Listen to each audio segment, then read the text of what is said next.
Bonjour à tous les amis, Bezrat Hashem, on va continuer le cours que l'on avait, Baruch Hashem, commencé la semaine dernière du Rav de Horowitz.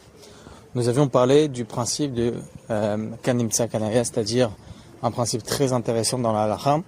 Lorsqu'il y a un échange de biens, par exemple, lorsqu'on fait un échange comme la Gemara nous enseigne, une personne veut faire un échange entre une vache et de son ami et son âne. Par exemple, ils veulent faire l'échange des deux bêtes. Donc l'un va prendre la bête de l'autre, d'accord? Et ensuite, il se retrouve face à un dommage. Par exemple, la Gemara nous enseigne que si une personne, Réhouven, il a une vache, d'accord? On va l'appeler donc Réhouven. Et Shimon, il a un âne, d'accord? Maintenant, Shimon, lui, il veut récupérer la vache de son ami, donc de Réhouven, donc à 10h du matin, d'accord? Donc il va récupérer la vache de son ami. Et son ami Réhouven, lui, il va venir récupérer l'âne de Shimon que vers midi. Il arrive vers midi et il se retrouve face à un âne qui est complètement mort. Voilà, il est chez son ami Shimon, chez Shimon lui-même, donc c'est celui qui va donner donc son âne, il se retrouve face à un âne qui est mort chez son propriétaire. Donc le problème, il est, étant donné qu'il est mort, l'âne, chez Shimon, donc on a un klal, il dit que Shimon, donc il est obligé de rapporter une preuve qu'au moment où il est parti récupérer la vache, c'est-à-dire à 10h du matin, eh bien son âne il était encore vivant. Et donc automatiquement, de ce fait, on comprendra que selon la halakha, c'est pas à lui de payer, donc lui il garde la vache. Parce qu'au moment de l'achat, l'âne il était encore vivant, il aurait dû récupérer l'âne avant, et mal à la sorte. D'accord? Donc selon la halakha, si Shimon lui rapporte une preuve que son âne il était vivant au moment de l'achat, d'accord? Dans ce cas-là, il peut garder la vache. Par contre, s'il n'a pas de preuve, il est obligé de rendre la vache. Ça, c'est la halakha. On a une autre halakha. Et pourtant, même sur cette halakha, pour rappeler ce qu'on avait dit la semaine dernière, qu'il y a aussi une marloquette sur ce sujet, à savoir entre le Rambam et le Rosh. Ça, c'est la halakha sur le Rambam, que c'est à Shimon, donc le propriétaire de l'âne, qui doit rapporter une preuve, parce que le problème c'est que la bête elle est morte chez lui, donc c'est à lui de rapporter la preuve, ce qu'on appelle Kanimsa Kanaya, donc c'est à lui de rapporter la preuve. Alors que selon le Rosh, non, étant donné que maintenant la vache, elle se trouve, la vache qui est vivante, d'accord, elle se trouve chez le nouveau propriétaire, donc automatiquement l'âne, lui, on ne sait pas quand est-ce qu'il est mort, c'est vrai, mais l'appartenance a changé depuis le moment où Shimon il a pris la vache.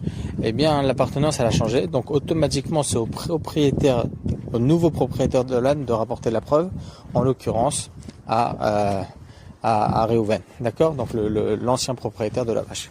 Bon, la marloquette qu'il y a entre le Rosh et le Rambam. Parana Shulchan Arour il tient comme le Rambam, alors que le Rama il tient comme le Rosh.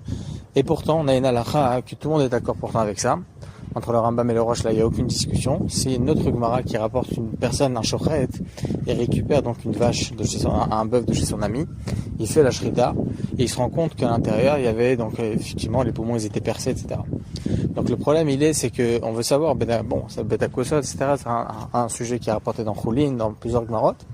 Et selon la halakha, on dit que si ce shochet là, il veut récupérer son argent, même s'il n'a pas encore payé, il ne veut pas payer, d'accord, il est obligé de rapporter une preuve qu'effectivement ce dommage-là, il était au préalable, d'accord.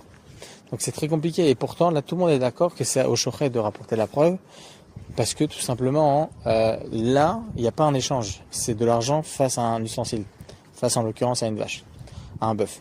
Donc en tout cas là-bas, la halakha, tout le monde est d'accord que c'est au shochet de rapporter la preuve. La question est de savoir maintenant un cas beaucoup plus concret.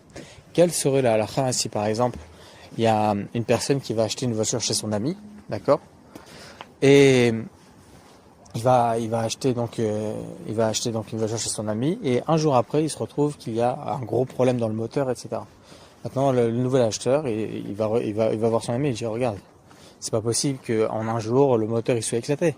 C'est sûr et certain que le dommage était déjà chez toi au préalable au moment de l'achat. Eh bien on dit que selon la halakha, en malasat, évidemment c'est au nouveau propriétaire de rapporter une preuve qu'effectivement le dommage a été au préalable. Mais le problème c'est que surtout pour les voitures, tout le monde le sait que lorsqu'on achète une voiture, évidemment que la voiture elle n'est pas neuve, d'accord, et que évidemment que les différents trucs qu'il y a à l'intérieur de la voiture, ils sont évidemment eux aussi pas neufs. Donc du jour au lendemain, ça peut mourir. Donc, qu'en est-il de la halakha selon ça? Eh bien, selon la halakha, évidemment, on peut rien soutirer du vendeur, de toute évidence. Et par contre, il aurait dû faire un test avant, il aurait dû faire la vérification de la voiture au préalable. Si par contre, c'est leur devoir, oui, s'il a rajouté, si par contre, il s'agit d'un élément qui était évident et que le vendeur, il savait qu'il y avait ce problème, il l'a caché, selon la halakha, c'est ce qu'on appelle le onar. Il n'avait pas le droit de faire une chose pareille. Et de toute évidence, c'est un issour. Et si il y a cet onar, mais il n'y a pas de preuves, etc., qui sont explicites, eh bien, il se doit de payer le tiers de la voiture. Maintenant, sur la halakha, évidemment, s'il n'y a pas de preuve, eh bien, le vendeur, il n'a rien à rendre, mais c'est à l'autre de rapporter une preuve à cela. Évidemment, étant donné que c'est compliqué, c'est sûr et certain qu'au préalable, avant même l'achat d'une voiture, il faut faire un test, bien vérifier tous les différents problèmes qu'il peut y avoir dans la voiture. Chazak ou Baruch, et on continue la semaine prochaine.